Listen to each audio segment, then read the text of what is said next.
በስመ አብ ወወልድ ወመንፈስ ቅዱስ አሐዱ አምላክ አሜን።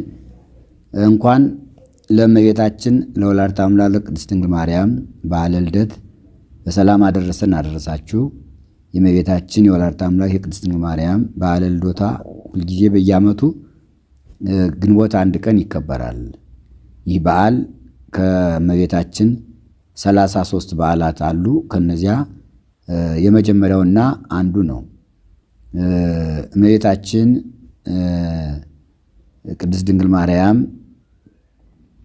ለእናት ለአባቷ እንዲት እንደሆነች የተመረጠች የተቀደሰች የተከበረች እንደሆነች ጠቢቡ ሰሎሞን በመኃልየ መኃልይ መጽሐፉ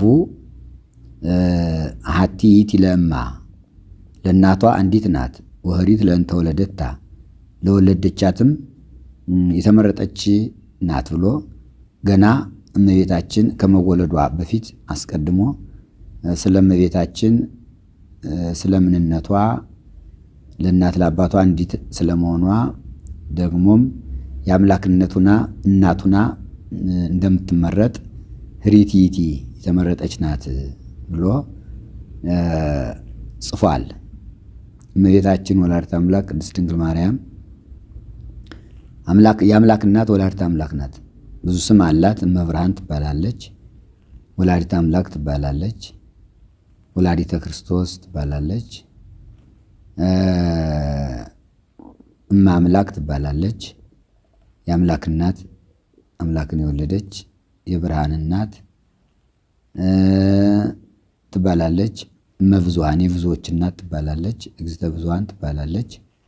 ስለዚህ እመቤታችን ቅድስት ድንግል ማርያም የተወለደች መድኃኔ ዓለም ክርስቶስን በሕቱም ድንግልና ጸንሳ በሕቱም ድንግልና ወልዳ ለዓለም ሁሉ ቤዛና መድኃኒት የሆነውን አምላክ ወልዳ ለዓለም የመዳን ምክንያት ልትሆን ነው። እሷም በጸሎተ ማርያም በሚባለው ወይም በሉቃስ ወንጌል ምዕራፍ 1 ቁጥር 39 ጀምሮ እንደተጻፈው አይቤዮሙ ለትሑታን የተዋረዱትን ከፍ ከፍ አደረጋቸው፣ አጽገቦሙ ለርሁባን የተራቡትን አጸገባቸው ብላ ዓለም 5500 ዘመን ተዋርዶ እንደነበር ተርቦ እንደነበር እሷም ገልጻለችና ከእሷ ተወልዶ ቅዱስ ሥጋውን ክቡር ደሙን ለዓለም ቤዛ አድርጎ ሰጥቶ የተራበውን ዓለም በነፍስ እንዲጠግብ በመንጸፈ ደይን በአጋንንት እግር ተጠቅጥቆ የነበረውን ሰው ወይም ነፍሳትን ከሲኦል አውጥቶ ከፍ ከፍ እንደሚያደርጋቸው እንደሚያከብራቸው ወደ ገነት እንደሚመልሳቸው ተናግራለች እና ስለዚህ እመቤታችን ወላዲተ አምላክ ቅድስት ድንግል ማርያም አዳም ከመፈጠሩ በፊት በልበ ሥላሴ የታሰበች ናት። ሰው ከመፈጠሩ በፊት እሷ ታስባ የነበረች ናት። ዘእንበለ ይትፈጠር ሰማይ ወምድር ሀለወ ትስብእተ ሰማይና ምድር ሳይፈጠር እመቤታችን የተመሰገነችውና ነበረች። ዘእንበለ ይትፈጠር ሰማይ ወምድር ወዘእንበለ ትሳረር ምድረ ገነት የገነት ምድርም ሳትፈጠር ይላል። ሀለወ ትስብእት ይልና ይእቲ ማርያም ይእቲችውም ማርያም ናት፣ ወላዲተ አምላክ ቅድስት ድንግል ማርያም ናት። ይሄ በልበ ሥላሴ መታሰቧን መናገር ነው። እመቤታችን ልደት እንደ እንግዳ ደራሽ እንደ ውሃ ፈሳሽ አይደለም። በልበ ሥላሴ በልበ አምላክ ታስባ የተቀመጠች እግዚአብሔር እሷን ለመፍጠር እሷን እንድትወለድ ለማድረግ ቀደም አድርጎ አስቧታል። ሕሊና አምላክ ትባላለች። የአምላክ ሐሳብ ናት ድንግል ማርያም። የፍጡራን ሳይሆን የፈጣሪ ሐሳብ ናት። ፈጣሪ በልቡናው ያሰባት ናት። አስቦ ይህን ዓለም ፈጥሮ ሰውንም አዳምና ሔዋንንም ፈጥሮ ካኖራቸው በኋላ እሷን ወደኋላ እንድትወለድ ለማድረግ እግዚአብሔር ቀጠሮም ይዟል ማለት ነው። ቀጠሮም ይዟል። ቢያንስ የእመቤታችን መወለዷ ለ5500 ዘመን ቀጠሮ ተይዞለት ነበር ይላል። ቢያንስ እንደኛ ብዙ ነው፣ እንደ አምላካችን ግን ጥቂት ነው። በአገላለጹም ይታወቃል። አዳምና ሔዋን ዕፀ በለስን በልተው ንስሐ በገቡ ጊዜ አዳም መስዋዕት አቀረበ፣ ንስሐ ገቡ፣ መስዋዕት አቀረበ። በዚህ ጊዜ እግዚአብሔር አነጋግሮታል ይላል። በመጽሐፈ ቀሌምንጦስ ተጽፏል። ወይቤሎ እግዚአብሔር ለአዳም፣ እግዚአብሔር አዳምን እንዲህ አለው፣ በሐሙስ ዕለት ወመንፈቃ ለዕለት ትወልድ ወለተ ወለትከ፣ በ5 ቀን ተኩል ከልጅ ልጅህ እወለዳለሁ ብሎ በእኛ 5500 ዘመን የሆነውን ረጅም ዘመን እሱ ግን በአጭር በ5 ቀን ተኩል ብሎ አሳጥሮታል። ይህ ቀጠሮ ትልቅ ቀጠሮ ነው። የእመቤታችን ቀጠሮ ነው። የመጀመሪያው ቀጠሮ እትወለድ ነው። ወለተ ወለትከ፣ ከልጅ ልጅህ እወለዳለሁ። እቺ ልጅ ልጅ ተብላ ያን ጊዜ በእግዚአብሔር ቃል የተነገረች የተገለጸች ድንግል ማርያም ናት። ገና አዳምና ሔዋን ሌላ ልጅ አልወለዱም። ሁለቱ ብቻ ናቸው። ሌላ ሰው ሳይወለድ ግን ቅድስት ድንግል ማርያምን ከልጅ ልጅ እወለዳለሁ ብሎ ቀዳሚት አድርጓታል። የተወለደች ኋላ ነው። 5500 ዘመን የሚፈጸም ነው የተወለደች። በአነጋገር ግን ቀዳሚት ትባላለች። ከልጅ ልጅ ብሎ ከሁሉ በላይ ያስቀምጧታል። ከአዳምና ከሔዋን ቀጥሎ እሷን ነው ከልጅ ልጅ ብሎ የጠራት ፈጣሪ። ስለዚህ ይቺ ልጅ ልጅ በነቢያት ስትነገር፣ በአበው ምሳሌ ሲመሰልላት፣ ሱባኤ ሲቆጠርላት፣ ዘመን እያለፈ ዘመን እየተተካ ትውልድ እያለፈ ትውልድ እየተተካ ወደ ኋላ ያሉት ነቢያትም እመቤታችን ልትወለድ ጥቂት ጊዜ ሲቀር በግልጽ በድንግልና ጸንሳ ተወልዳለች እያሉ እነ ኢሳይያስ እነ ሕዝቅኤል በቤተ መቅደሱ በር እየመሰሉ ሌሎችም እነ ይስሐቅ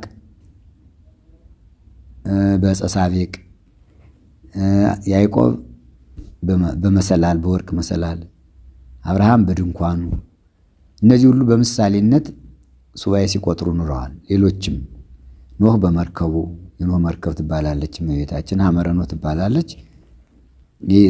የአብርሃም ድንኳን፣ የይስሐቅ ዕፀ ሳቤቅ በጉ የወረደበት፣ የያዕቆብ መዓዛ፣ የዮሴፍ መረጋጋት፣ የሙሴ ጽላት፣ የአሮን በትር፣ የአሮን ልብሰ ክህነት፣ የሙሴ በትር ይኸውም የሙሴ ጽላት፣ የኢያሱ ሐውልት ምልክት። አባ ሕርያቆስ ስለ እመቤታችን ነቢያት በሙሉ የተናገሩትን ስለ እመቤታችን እንደሆነ ዘርዝሮታል በቅዳሴ ማርያም። እና ይህ ሁሉ ትንቢት ተነግሮላት ሱባኤ ተቆጥሮላት እመቤታችን ከኢያቄምና ከሐና ስትወለድ የዓለም ተስፋ የዓለም የቃል ኪዳን እናት ድንግል ማርያም አንደኛ የአምላክ እናት ለመሆን ተወለደች። ሁለተኛ የዓለሙ ሁሉ እመቤትና ንግሥት እናት እንድትሆን ተወልዳለች። እመቤታችን በዓለ ልደት ስናስብ ሁለት ነገሮችን እንመለከታለን። አንደኛ የዓለሙ ሁሉ ፈጣሪ፣ ዓለሙን የፈጠረ የፈጣሪ እናት ወይም የአምላክ እናት መሆኗን፣ ብቸኛ እናት፣ የፈጣሪ እናት እሷ ብቻ ናት። አምላክን የወለደች እሷ ብቻ ናት። ይህ ዕድል የተሰጣት ለእሷ ብቻ ነው። ይህ ትልቅ ቁም ነገር ነው። እሷን ብቻ ከአንስተ ዓለም እንድትመረጥ አድርጎ መርጦ እንድትወልደው ማድረጉ ይሄ ለዓለም ሁሉ ክብር ነው። ለእሷ ብቻ አይደለም። ክብረ ኩሉ ትባላለች። ክብረ ኩሉ ዓለም ይላታል እመቤታችን። ክብረ ኩሉ የዓለም ሁሉ መክበሪያ ነሽ አንቺ፣ ሰው ሁሉ የከበረ በአንቺ ነው ይላታል። ሁለተኛ ለሁሉም ሰው እመቤታችን በአማላጅነቷ እናት እንደሆነች፣ በአማላጅነቷ ለሁሉም እናት እንደሆነች ነቢዩ ዳዊት በመዝሙር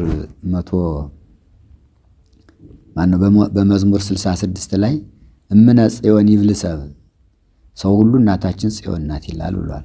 ጽዮን እመቤታችን ናት። ጽዮን ማለት መጠጊያ ማለት ነው። መጠጊያ የሌለው ሰው ሁሉ መጠጊያ ሲያገኝ ጽዮን አገኘው ይላል። ድንግል ማርያም ደግሞ መጠጊያ ላጣው ዓለም መጠጊያ ናት። በስጋም በነፍስም ማለት ነው። በስጋ ተርቦ ተጠምቶ የሚለብሰው አጥቶ ሲጨነቅ የእሷን ስም ጠርቶ ጥግ ያገኛል። ማደሪያ ሁሉ ስለ እመቤታችን ስለ እግዝእትነ ማርያም ብለ አሳድሩኝ ሲል አንድ ሰው በእንግድነት የእሷን ስም ሲጠራ መጠጊያ ይሰጡታል። መጠጊያ ያገኛል። በስጋው ቁራሽ እንጀራም ያገኛል፣ ዳቦም ያገኛል። ስለ እግዝእትነ ማርያም ብሎ ውሃም ይጠጣል። በስጋ ማለት ነው። የእሷን ስም ጠርቶ የሚያድረው ብዙ ነው። ዛሬ በእሷ ስም ነው ብዙ ሰው ይተዳደር። እመቤታችን ቅድስት ድንግል ማርያም መተዳደሪያ ናት። ለዓለም ሁሉ ምግብ ናት። ምግብ ናት፣ መጠጥ ናት፣ ልብስ ናት። ይህ ሲባል የእሷን ስም ጠርቶ ሁሉም ምግብ ያገኛል ማለት ነው። አማኒውም የአማኒውም ያመነውም ያላመነውም ስለ እግዝእትነ ማርያም ካለ ለምኖ በልቶ ያድራል። ልብስ ያጣም እንዲሁ ልብስ ያገኛል። እና ለሁሉ ምግብ ናት እመቤታችን። ልብስ ናት፣ ቀለብ ናት፣ ኑሮ ናት፣ ቤት ናት፣ ሁሉንም ናት እመቤታችን በስጋ ማለት ነው። ወደ ነፍሱ ደግሞ ሲኬድ በአማላጅነቷ ዝክሯን የዘከረ ባሏን ያከበረ ስሟን የጠራ መታሰቢያዋን ያደረገ ሁሉ ደግሞ ይማራል። ልጇ ቃል ኪዳን ስለሰጣት ተጸዋ ስመኪ ስምሽን የጠራ ዘገብረ ተስካረኪ መታሰቢያሽን ያደረገ ዘሐነጸ መርጡለኪ ቤትሽን የሰራ ተጸዋ ወልዶ ወለቶ በስምኪ ወንድ ሴት ልጁን በአንቺ ስም የሰየመ ገብረ ማርያም፣ ኃይለ ማርያም፣ ተስፋ ማርያም፣ ሀብተ ማርያም ብሎ ወንድ ልጁን አመተ ማርያም፣ አጸደ ማርያም፣ ወለተ ማርያም፣ አመተ ማርያም ብሎ ሴት ልጁን የጠራ ሁሉ እምርልሻለሁ እምርልሻለሁ ብሎ ቃል ኪዳን ስለሰጣት እመቤታችን የስጋም የነፍስም ተስፋ ናትና አንቺ ውእቱ ተስፋው ለአዳም የአዳም ተስፋ አንቺ ነሽ እንዳለው ሊቁ የሁሉ ተስፋ ነው የተወለደች እና የእመቤታችን ልደት ስናከብር ተወልደትም መብርሃን የብርሃን እናት ተወለደች ይላል። ያ በፊት 5500 ዘመን ጨለማ ስለነበረ ሊቁ ቅዱስ ያሬድ አማን በአማን ተወልደትም መብርሃን ይላል። በእውነት የብርሃን እናት ተወለደች። ለምን የብርሃን ምስራቅ ይላታል እመቤታችን። ምስራቅ ምስራቃት ሙጻ ፀሐይ የፀሐይ መውጫ ምስራቅ ናት ይላል። ምስራቅ እሷ ናት። ፀሐይ ጌታ ነው። ፀሐይ የሚወጣ በምስራቅ ነው። ጌታ የተወለደ ከሷ ነው። ስለዚህ ምስራቅ ትባላለች። ልጇ ብርሃን ይባላል። የተወለደትም መብርሃን የብርሃን እናት ተወለደች። ወደዚህ ዓለም መጥቶ ከሷ ተወልዶ ጨለማውን ዓለም ብርሃን ስለሚያደርገው አነ ውእቱ ብርሃኑ ለዓለም ብሏል። በወንጌሉ በዮሐንስ ወንጌል እኔ የዓለም ብርሃን ነኝ ብሏል። መብርሃን ትባላለች። እሱ የዓለም ብርሃን ከሆነ እሷ ደግሞ ምንድናት ማለት ነው? የዓለሙ ብርሃን እናት ናት። እናት ናት። እናትነቷ የብርሃን እናት ናት። ብርሃን የተባለ ክርስቶስ ነው። እናት የተባለች እሷ ናት። ምስራቅ የተባለች ድንግል ማርያም ናት። ፀሐይ የተባለ መድኃኔዓለም ክርስቶስ ነው። አነ ውእቱ ኅብስተ ሕይወት የዓለም የሕይወት ምግብ እኔ ነኝ ብሏል። እሷ ደግሞ ምን ትባላለች? እሙ ለዋህቤ ሕይወት መሶበ ወርቅ ትባላለች። አንቲ ውእቱ መሶበ ወርቅ ንጹሕ እንተ ውስቴታ እምኔሃቡ እሱ ኅብስተ ሕይወት ሲባል እሷ ደግሞ መሶበ ወርቅ ትባላለች እመቤታችን። እሱ ማየ ሕይወት የሕይወት ውሃ ሲባል እመቤታችን ደግሞ ምን ትባላለች? ነቃ ሕይወት ነቃ ዘቅተ ማየ ሕይወት የሕይወት ውሃ ምንጭ ትባላለች። ውሃው በእንስራ ይቀዳል፣ በልኩት ይቀዳል። እሱ ውሃ ሲባል እሷ ደግሞ ምን ትባላለች? የውሃ እንስራ ትባላለች። የኤልሳ ምንቸት ይላታል። የኤልያስ መሶብ ይላታል። ኅብስቱ ሥጋው ደሙ ነው። መሶበ ወርቅ እሷ ናት። ከእሷ ነው የተገኘ እና እሷ ስትወለድ የነቢያትን ትንቢት ሙሉ በሙሉ መተርጎም ነው። እመቤታችን ትርጓሜ ናት። ትርጓሜ ናት። ነቢያት ብዙ አንበዋል። አበው ብዙ ጽፈዋል። ብዙ ምሳሌ መስለዋል። ግን ያን ሲጽፉት የነበሩትን 5500 ዘመን ሲጽፉት የነበሩትን መጽሐፍ ትርጓሜውን የተረጎመችላቸው ድንግል ማርያም ናት። ድንግል ማርያም ትርጉም ናት። ለዓለም ትርጓሜ ማለት ማብራሪያ፣ መገለጫ። ንባብ ይቀትል ትርጓሜ ያዩ ይላል ቅዱስ ጳውሎስ። ንባብ አያስረዳም፣ ትርጓሜ ያስረዳ ይላል። ዓለም በምሳሌ የአሮን በትር፣ የያዕቆብ መሰላል፣ የሙሴ ጽላት እያለ ሲነበብ የመጣውን ድንግል ማርያም መጣችና ተረጎመችው። የእሷ ምሳሌ ሆነ ሁሉም። ለዚህ ትርጉም ናት እመቤታችን። ትርጉም ያለው ነገር ሁሉ ይጠቅማል። እሷ የዓለምን ቋንቋ የፈታች፣ ትርጓሜውን በየቋንቋው የተነገረውን ሁሉ የፈታች እሷ ናት። ፍቿ አንድ ሆኖ ተገኘ። ስለ ክርስቶስ የተነገሩት ነገሮች ሁሉ በእሷ ስለተነገረው ነገር ሁሉ ተፈታ። የዓለም እንቆቅልሽ ተፈታ። የዓለም ምሳሌ ተፈታ። በራእይም አይተዋል። ያዕቆብ በራእይ ነው፣ በህልሙ ነው ያየ። ከምድር እስከ ሰማይ የወርቅ መሰላል ተተክሎ አየና ንጉሥ ተቀምጦበት ዙፋን ተዘርግቶ መላእክት ሲወጡ ሲወርዱ አይተዋል። ያውን ትርጉሙን ያገኘም የቤታችን የተወለደች ዕለት ነው። ቤታችን ስትወለድ መሰላሉ የእሷ ምሳሌ ነው። ወርቁ የንጽሕናዋ የቅድስናዋ ምሳሌ ነው። ንጉሡ የክርስቶስ ምሳሌ ነው። ዙፋን የማኅፀኗ ምሳሌ ነው። መላእክት ሲወጡ ሲወርዱ ማየት፣ መላእክት ለአገልግሎት መስዋዕቱን ለማሳረግ፣ ጸሎቱን ለማሳረግ፣ ከእግዚአብሔር ያለውን ቸርነት ለሰው ለማምጣት፣ ከዚህ ያለውን እንደዚያ ለማሳረግ ትርጉም ያገኘ እመቤታችን ስትወለድ ነው። እመቤታችን ትርጉም ናት። ትርጉም የምሳሌው ትርጓሜ፣ የትንቢቱ ትርጓሜ፣ የንባቡ ትርጓሜ ሁሉ እሷ ናት እና የእሷ ልደት በዓለ ልደቷን ስናከብር የዓለምን ምስጢረ ሥላሴን፣ ምስጢረ ሥጋዌን፣ ምስጢረ ጥምቀትን፣ ምስጢረ ቁርባንን፣ ምስጢረ ትንሣኤ ሙታንን ሙሉ በሙሉ በትርጓሜ አየነ ማለት ነው። የተነሳም ከእሷ ተወልዶ ነው። ምስጢረ ሥላሴ የሥላሴ አንድነት ሦስትነት የታወቀ ከእሷ ጌታችን ሲወለድ ከሦስቱ አካል አንዱ አካል አብ ወልድ ሲጸነስ ሲወለድ አብ በዮርዳኖስ ዝንቱ ትወልድ ይሄ ልጄ ነው ብሎ ሲመሰክር መንፈስ ቅዱስ በርግብ አምሳል ወርዶ ሲቀመጥ አንዱ አካል አሁን ይሄ ምስጢረ ሥላሴ ተገለጠ። አሁን እመቤታችን የምስጢረ ሥላሴ ጥንት ናት ማለት ይቻላል። ጥንት ማለት መገኛ ወይም መገለጫ። ለመጀመሪያ በእሷ ነው የተገለጸ የሥላሴ አንድነት ሦስትነት። ምስጢረ ሥጋዌ ሁለተኛው የእሷ ነው። ሥጋዌ ማለት ሰው መሆን ነው። ሰው የመሆኑ ምስጢር ከእሷ ነው። እሷ ናት። ሥጋዌ እሷ ነው። ነፍሷ የእሷ ነው። የተዋህደው ከእሷ ነው። ሁሉን ይነሳ በጊዮርጊስ ዘጋስጫ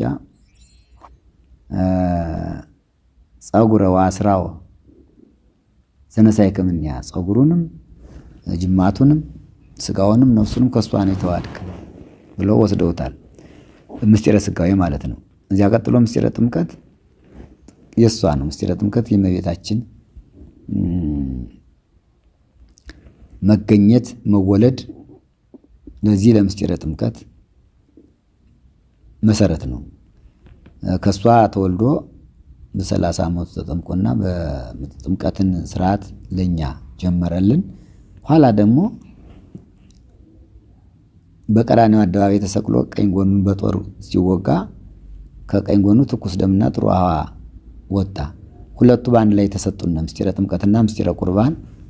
ውሃው የጥምቀታችን ደሙ የመጠጣችን ነው። ስለዚህ ቃል ረቂቅ ነው። ረቂቁ ቃል ረቂቅ የነበረው ቃል ወደዚህ ዓለም መጥቶ ከቅድስት ድንግል ማርያም እስከ ሥጋ ነፍስ ከነፍሷ ነፍስ ከደሟ ደም ሲዋሃድ ያን ጊዜ ሰው ሆነ።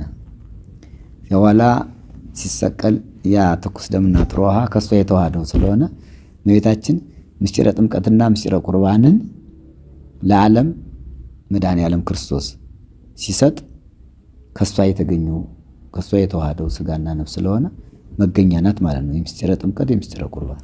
ምስጢረ ትንሣኤ ሙታንም ተነሳ። ክርስቶስ ስለ ሞተ ነው የተነሳ። የሞተ የእሷን ሥጋ ስለተዋሃደ ነው። ስለዚህ በእሷ ሥጋ ታምራትን አደረገ፣ ተዋሂዶ ማለት ነው። ለአካል አንድ ባህሪ ሆኖ ቃል ከተስቢት ትስብእት ከቃል ጋር አንድ ሆኖ የሰውነቱን ስራ ሰራ። ደከመ፣ ተራበ፣ ተጠማ እስከ መስቀል ድረስ ፍቅሩን ገለጸ፣ ሞተ፣ ተቀበረ፣ ተነሳ፣ ትንሣኤው ተበሰረ። ስለዚህ የምስጢረ ትንሣኤ መሰረት ድንግል ማርያም ናት። ከእሷ ባይወለድ ኖሮ መሞትም መቀበርም መነሳትም የለበትም። ግን እሷ ስለተዋሃደ የእሷን ስጋ ስለተዋሃደ ተነሳ፣ አረገ።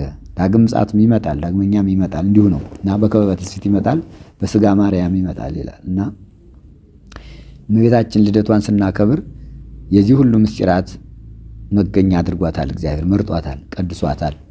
ለአንድነቱ ለሶስትነቱ ምስጢር፣ ለስጋዊው ምስጢር፣ ለጥምቀት ምስጢር፣ ለቁርባን ምስጢር፣ ለትንሣኤ ምስጢር ስላደረጋት የእሷ መወለድ የዓለም ልደት ነው ማለት ይቻላል። የሰው ሁሉ ልደት ነው የድንግል ማርያም ልደት። እሷ ስለተወለደች ነው ሰው ክብር ያገኘ። አጥቶ ነበር፣ ክብሩን አጥቶ ነበር። ቃል ወደዚህ ዓለም መጥቶ የድንግል ማርያምን ስጋ የተዋሃደበት ምክንያት የወደቀውን ዓለም ለማንሳት ነው። ስለዚህ ድንግል ማርያም ትንሣኤያችን ናት። የእሷ መወለድ ለእኛ ትንሣኤ ነው። ከወደቅንበት ተነስተንበታልና የእሷ መወለድ ለእኛ ሕይወታችን ነው። አከባበሩ በዓሉ በንፍሮ በዳቦ ይከበራል። ኢያቄምና ሐና እመቤታችን በስለት ያገኟት ልጅ ናት። ኢያቄምም ሐናም ብዙ ተስለዋል፣ ብዙ ደክመዋል። ጊዜው ዘግይቷል። 5500 ዘመን ከልጅ ልጅ ይወለድበታል ያለው 5500 ዘመን ስለሆነ ዘግይቷ ነው። የዘገየበት ምክንያት ቀጠሮው ረጅም ስለነበረ ነው፣ ሌላ አይደለም። ቀጠሮ ሲደርስ ነው እንግዲህ የተጸነሰች። ነሐሴ 7 ቀን ተጸነሰች፣ ግንቦት 1 ቀን ተወለደች። የተወለደች በሊባኖስ በሚባል ጫካ ውስጥ ነው። አድባረ ሊባኖስ፣ የሊባኖስ ተራራ ይባላል። ትንቢት ተነግሯል። እኔ መራትም ሊባኖስ፣ አንቺ ሙሽራ ከሊባኖስ ነይ ይላታል ሰሎሞን። ምግበባን አምስቱም አድባራን አምርት፣ ከአንበሶች ጉድጓድ ከነምሮች ዋሻ ነይ ይላታል። አባቶቿን ነው አናምርት የሚላቸው እነ ዳዊት እነ ሰሎሞንን ነው። ከነሱ ወገን ትወለጃለሽ እያለ አባቶቿንም በአንበሶችና በነብሮች እየመሰለ ይናገራል። ስለዚህ እመቤታችን ቅድስት ድንግል ማርያም የተነገረው ትንቢት የተቆጠረው ሱባኤ የተመሰለው ምሳሌ ሲፈጸም ከኢያቄምና ከሐና ግንቦት 1 ቀን ተወለደች። ለመውለድ ጊዜው ሲደርስ ብዙ ታምራት አድርጋለች። በእናቷ ማኅፀን ሳለች ድውይ ፈውሳለች፣ ዕውር አብርታለች፣ አጋንንትን አውጥታለች፣ ሙት አስነስታለች። ሙት ስታስነሳ አይሁድ ቀኑና ገና በማኅፀን ሳለ ሙት ካስነሳ ሲወለድ እንደምን ሊያደርገን ነው አሉና እንግደላት ሐናን ብለው እንደመከሩባት በነገረ ማርያም ተጽፏል። ያ በኋላ መልአከ እግዚአብሔር መጥቶ ሊገድሏት ነውና ዛት ወደ አድባረ ሊባኖስ ሄዳ አለው ኢያቄምን። ይሄ ግልጽ ነው። በማቴዎስ ወንጌል ምዕራፍ 2 ቁጥር 13 ላይ እንደተጻፈው ማለት ነው። ተፋሰገል ከሄዱ በኋላ የእግዚአብሔር መልአክ መጥቶ ዮሴፍን እናቱንና ሕፃኑን ይዘህ ወደ ግብፅ ሽሽ፣ ሄሮድስን ሊገድለው ይፈልጋል ያለው ማለት ነው። መጽሐፍ ቅዱሳዊ ነው። ይህን ቃል ነው የነገረው። ሊገድሏት ይፈልጋሉና ይዛት ሽሽ አለው። ይዟት ወደ አድባረ ሊባኖስ ሄደ። ከዚያ ወለደቻት። በዚያው አካባቢ ሰውም ስላልነበር ጫካ ስላልነበረ ኢያቄም ወደ መንደር ሂዶ ስመ እግዚአብሔር ጠራ፣ አራስ የሚያርስበት ሐናን። አዲያ በጊዜው የነበሩት በአካባቢው የነበሩት ሰዎች ንፍሮውንም ዳቦውንም የተገኘውን ሰጡት። ያን አምጥቶ ለሐና ለቅድስት ሐና ሰጣትና ያን ጊዜ እመቤታችን ስትወለድ በጫካ ስለተወለደች ልጇንም የወለደችው እንደዚሁ ነው። የዚህን ዓለም ክብር፣ የዚህን ዓለም መብል መጠጥ፣ የዚህን ዓለም ሰውኛውን መክበር እግዚአብሔር አይፈልገውም፣ እሷም አትፈልገውም። ከሞቀ ደመቀ ቤት መወለድ ነበረባት፣ ግን አልተፈለገም። እሷ ዓለምን ለማዳን ትሕትናን ነው የመረጠና እሷም ስትወለድ በትሕትና፣ እሱ በቤተልሔም በበረት ተወለደ፣ እሷ ደግሞ በጫካ ተወለደች። አንድ ነው አካሄዱ፣ ምስጢሩ አንድ ነው እና በዚያ ስትወለድ ነው ንፍሮውን ዳቦውን የተገኘውን አምጥቶ ስለሰጣት ዛሬ ሁሉም በየቤቱ የግንቦት ልደታ ንፍሮ ይቀቅላል፣ ዳቦ ይጋግራል፣ ሁሉን ያዘጋጃል። ከቤት ወጥተው ከደጅ ተሰብስበው በጎረቤቱ አንድ ላይ ሆኖ ጠላው ተጠምቆ ሁሉም ነገር ተዘጋጅቶ ዝክሩ ይዘከራል፣ በዓሉ ይከበራል፣ ይበላል፣ ይጠጣል እና ከደጅ የሚበላበት ምክንያት ይሄ ነው። ንፍሮ የግንቦት ልደታ ንፍሮ ከደጅ ነው የሚበላ። ለምን ይባል? እመቤታችን የተወለደችው በዱር ስለሆነ ከቤት ስላልሆነ ያንን ለማስታወስ ማለት ነው። ያንን ለማዘከር ማለት ነው። ይህ ትልቅ ስርዓት ነው እና የድንግል ማርያም መወለድ ለዓለም ዋዜማ ለክርስቶስ ልደት ዋዜማ ነው። አሁን በዓል ሲከበር ዕለትና ዋዜማ ይባላል። ዋዜማው መዘጋጃ ነው። ዕለቱ ደግሞ በዓሉ የሚከበርበት ነው። የድንግል ማርያም ልደት ለክርስቶስ ልደት ዋዜማ ነው። የስንት ዓመት ዋዜማ ነው? በተወለደች በ15 ዓመቷ ነው እሱን የወለደችው። እሷ በተወለደች በ15 ዓመቷ በድንግልና ጸንሳ በድንግልና ወልደዋለች እና የእሷ ልደት ለልደተ ክርስቶስ ዋዜማ ነው። በኋላ የእሷ ልደት የክርስቶስን ልደት አስገኘ ማለት ነው። መገኛ ነው። ልደተ ማርያም የማርያም መወለድ የክርስቶስን ልደት አስገኝቷል። ስለዚህ ልደቷን ስናከብር ተስፋችን፣ አለኝታችን፣ ሕይወታችን፣ ቤዛችን፣ ክብራችን መድኃኔዓለም ክርስቶስ ከሷ ስለተወለደ እመቤታችን የሁላችን ሕይወት ናት። እመቤታችን የሁላችን በረከትና እናታችን ናት ብለን ነው የምናከብረው። እንግዲህ በዓለ ልደቷን ለማክበር በውስጥም በውጭም በሩቅም በቅርብም ሀገር ያላችሁ ሁሉ ደስ ብላችሁ እንድታከብሩ ወላዲተ አምላክ በስጋም በነፍስም አማላጅ ስለሆነች በስጋ የተቸገረውን ሁሉ ታማልዳለች፣ በነፍስም የተቸገረውን ሁሉ ታማልዳለች እና አማላጅነቷን፣ ክብሯን፣ ጸጋዋን፣ በረከቷን፣ ረድኤቷን በሁላችን ላይ እንዲያሳድርብን መድኃኔዓለም ቅዱስ ፈቃዱ ይሁንልን። የአብ የወልድ የመንፈስ ቅዱስ ስጦታ ናት ድንግል ማርያም፣ ስጦታ ናት። አብ ወልድ መንፈስ ቅዱስ ለመጀመሪያ ለኢያቄምና ለሐና ልጁና ተሰጥታለች። ማርያም ብሂል ጸጋው ሀብት ይላል የስሟ ትርጓሜ። ማርያም ማለት ጸጋ ሀብት ነው ይላል። ጸጋ ማለት ጸጋው ሰጠ ስጦታ፣ ሀብት ማለት ወሀበ ሰጠ ብሎ ስጦታ ነው። ለጊዜው ለኢያቄምና ለሐና ጸጋ ሆና ተሰጥታለች ይላል። ፍጻሜው ግን ለዓለሙ ነው። የዓለም ስጦታ ለሁላችን፣ ሴት የለ ወንድ የለ ለሁሉም የሰጠችን ስጦታ ነው እና ይቺ ቀን ግንቦት አንድ ቀን ድንግል ማርያም የተወለደችባት ቀን የስጦታ ቀን ናት። ለምን? እግዚአብሔር ለዓለም ትልቅ ስጦታ የሰጠበት ቀን ነው እና ሁላችንም ስጦታችን ስለሆነች እንቀበላት ያስፈልጋል። አማላጅነቷን ማክበር፣ የአምላክ እናት መሆኗን፣ ንጽህናዋን፣ ቅድስናዋን፣ ድንግልናዋን መመስከር፣ መናገር፣ መጸለይ፣ ዳሴ ማርያም መድገም፣ ጸሎተ እግዝእትነ ማርያም መድገም፣ ታምሯን መስማት፣ መቅድሟን መስማት። ይሄ ነው እንግዲህ ለእኛ ስጦታችን የምናገኛት በዚህ ነው።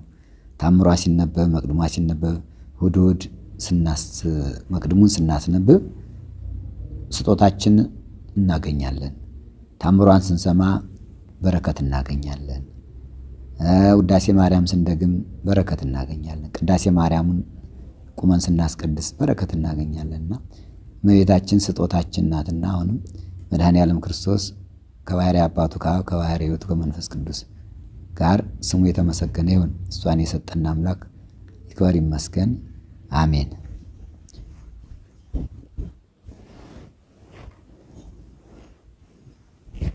ከዚህ ቀጥሎ በመንበረ መንግስት መድኃኔዓለም ቤተክርስቲያን ይህ አራቱ ጉባኤያት ምስክር ትምህርት ቤት ይገኛል። ከአሁን በፊት ጉባኤ ቤቱ ወንበሮችንም ቤቱም ሲሰራ ብዙዎች ምዕመናን አስተዋጽኦ አድርጋችኋል። በሩቅም በቅርብም ያላችሁ አሁንም ቢሆን ጉባኤ ቤቱ ደቀ መዛሙርት 150 ሆነዋል። በፊት 20 ነበሩ። እኛ ሳለነ በየኔታ ሊቀ ሊቃውንት መንክር መኮንን ጊዜ 20 ተማሪዎች ነበርና ከ20 ወደ 40 ወደ 50 እዚያ ወደ 72 እዚያ 120 አሁን ደግሞ 150 ደርሰዋል ቁጥራቸው። አሁንም ወደፊት ገና እስከ 318 ሊቃውንትን ለማስተማር ጉባኤ ቤቱ እቅድ አለው። በ318 ሊቃውንት ቁጥር ልክ ማለት ነው። ግን ፍጆታ አለ፣ ቀለብ አለ፣ ሁሉ ነገር ልብስ አለ፣ ያስፈልጋል። እርዳታው ወደፊትም ይቀጥላል። ሁላችሁም እነዚህን ተማሪዎች ብታስተምሩ ነገ ጳጳሳት የሚሆኑ እነዚህ ናቸው፣ መምህራን ናቸው፣ ሊቃውንቶች ናቸው። በዓለም ተደራሾች ስለሆኑ ማገዝ ያስፈልጋል። ጉባኤ ቤቱን እንደተለመደው የጉባኤ ቤቱ አካውንት ቁጥር 10,018 74 11 41 ነው። ይህ እንዳለ ሆኖ ደግሞ በተጨማሪ አሁን የመንበረ መንግስት መድኃኔዓለም ቤተክርስቲያን የአጥር ግንባታ ጀምሯል። የጥምቀት ዕለት የቤተክርስቲያኑ አጥር ቅጥር ተመልሶ የጥምቀት ዕለት ካርታ ተረክበናል። ብዙዎቻችሁ አይታችሁታል። አሁን ግቢው ሰፍቷል። አውደ ምሕረቱ ሰፍቷል። በጣም ሰፍቷል። ጥሩ ነው። የነበረው ነገር ሁሉ ተነስቷል። ግን አሁን አጥር የለውም። ቤተክርስቲያኑ አጥር ስለሌለው ሌላም ስራ ስለሚያስፈልግ ባዞ ላይ ያስፈልጋል። ሌላም ስለሚያስፈልግ ለዚህ አስተዋጽኦ እንድታደርጉ አሳስባለሁ። ለጊዜው የአካውንት ቁጥሩ እስኪገለጥላችሁ ድረስ ጠብቁ። የአካውንት ቁጥሩ ይጻፍላችኋል። እዚህ ቀጥሎ የልማቱ ራሱን የቻለ አካውንት ቁጥር አለ።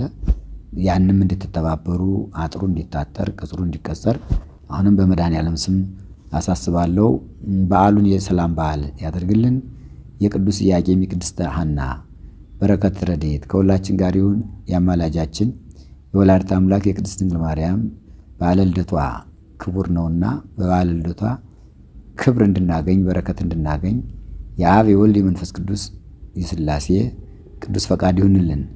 አሜን።